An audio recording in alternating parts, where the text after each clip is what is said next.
Right, I'm making this little voiceover of the unit on social cultural considerations because I want to talk about some specific points. So if you scroll down in this section on the social cultural considerations, you'll see a heading that says rules for doing business across cultures. And I just want to give a couple little audio additions to this point. First of all, rules for doing business across different cultures. Be prepared. One of the things that's really difficult for people who are non-English speakers is that people who speak English use a lot of slang expressions about many things.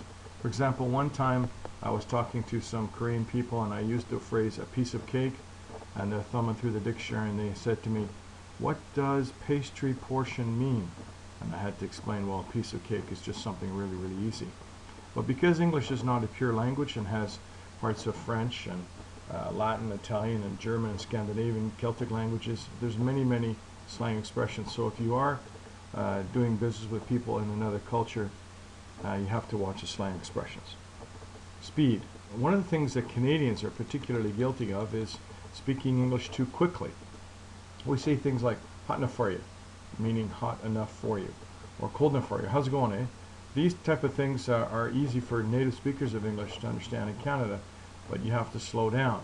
It's particularly important when you take into account the other person has to first of all hear the words in a different language and translate in their mind as to what you're actually saying, so slowing down. Trust. One of the things that's very important is to be able to be trustworthy in your communication. So if you say you're going to meet someone at a particular time, you're there. If it's a location, you're at the location. If you provide a map or they provide a map, the map is the proper directions. That's important. The other thing is understanding the importance of language. Some languages are very old, and certain words contain certain meanings far beyond the dictionary meaning. This means that you should not be too eager to say words in a new language unless your translators advised you about the proper context, and there may be some body language associated with that. The other thing is respect the culture.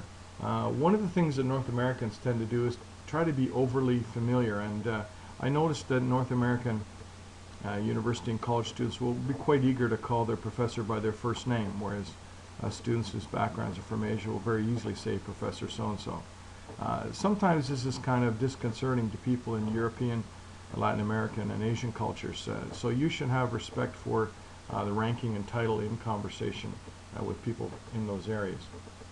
The other thing is to understand the difference between surface culture and deep culture. And some subjects in other cultures are just taboo. You just cannot go there. For example, in Japan, even if you're Canadian, you really should never be talking to people about the atomic bomb in Nagasaki or Hiroshima. When you're talking to people about things in South Africa, you shouldn't really talk about apartheid unless you are comfortable with that person. There's some particularly sensitive things which you just should avoid. The other thing is different body language, different meanings of gestures. In some countries, holding hands in particular positions can be quite insulting. The use of the OK sign in one country might mean okay, but in another country it might mean referring to somebody as an asshole. The other thing too is distance and space and eye contact. Sometimes people think that in order to show respect you must look at the other person eye to eye.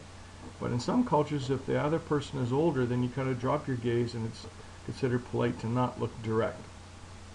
And the other thing too is that there may be some strong differences in other cultures based on gender, education, or religion. So this goes towards whether or not you shake hands with women and whether or not you use affectation of a particular accent. This is particularly true in England and in India, where there's still very strong differences of people's birth and rank and status in their society. I hope that this is helpful.